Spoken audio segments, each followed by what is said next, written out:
Revenge is Bittersweet. Narrated by Savanna Scarlett. Narrated for Cupido in collaboration with SAGA.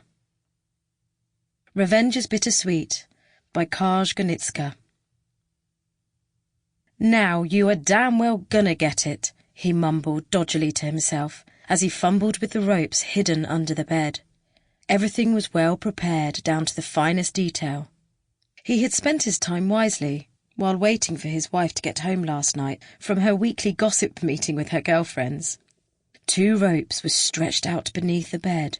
One was placed almost all the way up by the headboard, and the other one down by the foot of the bed. He had made a small loop at the end of each rope, and through these loops he hooked 4 pairs of handcuffs. He quickly glanced up from the floor to make sure his wife hadn't woken up. She was still a beautiful woman, small and delicate, but with enviable curves and ample breasts.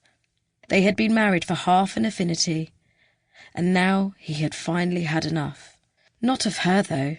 He could never get enough of her, and that is what hurt the most.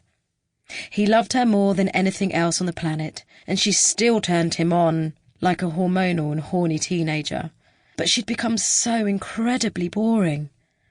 She was always concerned about this and that. She would go to bed way too early, and oftentimes sulked if he came too close.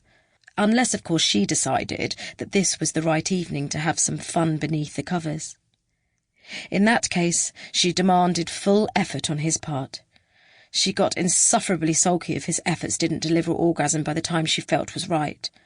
And if he had the nerve not to come at the same time as her, he'd get a stern telling off and a cold shoulder way into the wee hours of the night. Oh, how he despised her then. Did he get anything back for his efforts? Was she at all involved, turned on, and playful? Did she ever think about his pleasures, needs, and desires? To hell she did.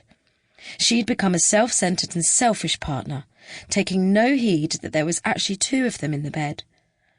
What happened to the cheery and daring woman he'd fallen for? The woman who let him do anything and let him in everywhere. The woman who loved playing with his cock and got turned on even if it barely nodded its head in her direction. The woman that gave him blowjobs before he even properly awoke in the morning.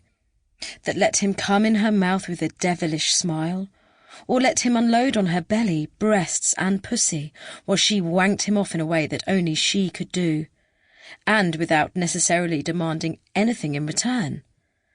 Back in the days, she'd been perfectly capable of satisfying herself too.